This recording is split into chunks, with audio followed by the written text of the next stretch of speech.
Prominent social psychologist Claude Steele discusses the great social power of stereotypes in Whistling Vivaldi, How Stereotypes Affect Us and What We Can Do, 2010. He coined the term stereotype threat in 1995 based on research with African American students, where they performed differently on the GRE when they were told the test was related to intelligence versus when they were told it was just a game. Whistling Vivaldi is part memoir and part meta-review of Steele's 30-plus years of psychological research on the effects of stereotypes. The title comes from Brent Staples, an African-American writer who used to whistle Vivaldi or the Beatles while walking in Chicago so that people wouldn't think he was dangerous. Its themes include institutional racism, the insights possible with psychology, and the possibility of improving society through valid psychological research. The first-person account has 11 chapters that interweave personal anecdotes with group and case studies from Steele's career. Steele recalls the first time he realized he was black.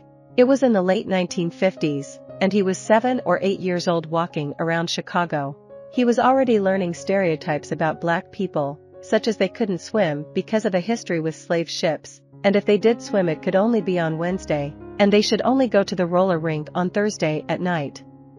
Steele, not wishing to be part of these rules, opted to just not swim or skate at the roller rink. Steele references Ted McDougall, a white college student he once had as a student, who had had a similar experience in a political science class composed of mostly black students. He worried how he would be perceived if he spoke in this environment, so to escape possible judgment, was quiet.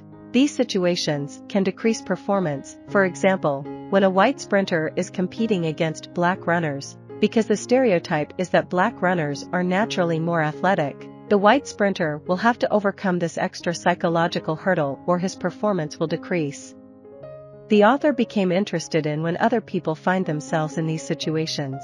Instead of risking a behavior that may cast them as stereotypical, they elect not to move forward. This allows them to escape possible judgment in the present but will have a negative impact on their performance in the long run. With age, people learn more about what certain groups think of the groups they belong to. Thus, as we move through the world, we are increasingly aware of how we may be judged, and that judgment impacts our performance in big and small ways almost every day. Over time, it can contribute to unemployment, unsuccessful marriages, high crime rates, and low educational achievement. These situations exist within every identity out there, from rich to poor, gay to straight, conservative to liberal, lawyer to janitor, from cancer patients to speakers with strong regional accents. Steele argues that a great number of people are affected by identity contingencies, the situational feeling that they have to act in accordance with their larger social identity in order to get what they desire.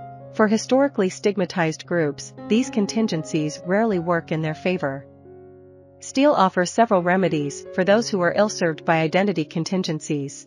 To decrease the gender and racial achievement gap, Steele suggests being more aware of the social influences acting on each student, realizing that at each moment, one can move toward or away from a stereotype, supporting peer-to-peer mentoring, noting that intelligence is a flexible process, not something fixed that cannot be improved or diminished. In one experiment examining gender and mathematics test performance, Steele and his colleagues told participants that though the stereotype is that men perform better on math tests, for this particular test, they have found that women perform better. The female subjects, now having a positive view of their ability, scored just as well as the male participants. Before this change of reference, however, the female participants generally scored less than their male counterparts. For Steele, this suggested that even when various groups have equal ability, a stereotype is so powerful it can systematically make it appear that one group is inferior to another. Steele reviews replications of his stereotype threat study. Similar studies have been applied to white males, Asian American students, U.S. soldiers, elderly Americans, and countless other groups. He looks at those who avoided racial categories by passing for white.